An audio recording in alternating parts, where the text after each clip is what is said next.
कृष्ण भगवान की जय। कृष्ण और यशोदा। जब कृष्ण छोटे थे, बालक थे, तब यशोदा के भीतर मात्र प्रेम पूर्ण भाव था। लेकिन जब एक युवा में रूपांतरित हुए तो यशोदा भी एक गोपी की तरह उनसे जुड़ गई। कृष्ण का नीला रंग। कृष्ण को जहाँ भी चित्र किया जाता है उन्हें नीले रंग का दर्शाया जाता है। सतगुरु हमें बता रहे हैं कि नीला रंग कृष्ण से कैसे जुड़ा है। वे बता रहे हैं कि समस्त ब्रह्मांड को समाहित करने की उनमें क्षमता के कारण उनका आवामंडल नीला हो गया। कृष्ण की त्रिविक्रा पर कृपा। त्रिविक्रा मथुरा में रहती थी और वे किसी बीमारी की वजह से अपंग हो गई थी।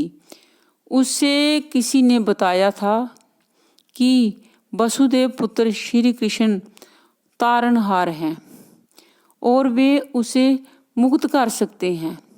सतगुरु हमें बता रहे हैं कि कैसे त्रिविक्रा ने कृष्ण को देखते ही पहचान लिया और फिर कृष्ण ने उनके अंगों को ठीक कर दिया। क्यों झेलने पड़े कृष्ण को कष्ट?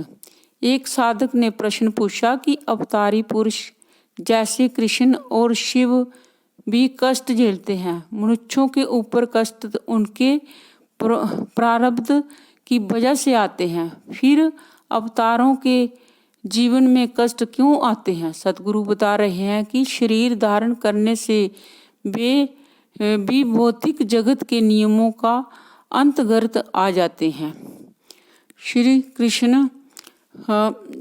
कृष्ण और रुक्मिणी ने कृष्ण को तब देखा जब वे 12 वर्ष की थी।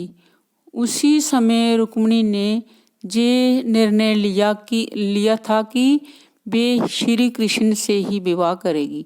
लेकिन उसके घर वालों ने रुक्मिणी का कहीं और विवाह करने का फैसला किया। आखिरकार कृष्ण ने उन्हें उस स्थिति से निकाला और उससे विवाह किया। रुक्मिणी का हरण करके फिर रुक्मिणी से विवाह किया। और ये रुक्मिणी एक लक्ष्मी का रूप थी। वो ही लक्ष्मी थी जो तो कृष्ण को वो जरूरी आनी चाहिए थी। और श्री कृष्ण की कृपा से होता है, जो होता है सब कुछ श्री कृष्ण की कृपा से होता है। श्री कृष्ण और रुक्मिणी का इस तरह विवाह हुआ। कृष्ण गोविंद हरे मुरारे, हे नाथ नारायण वासुदेवा। श्री कृष्ण गोविंद हरे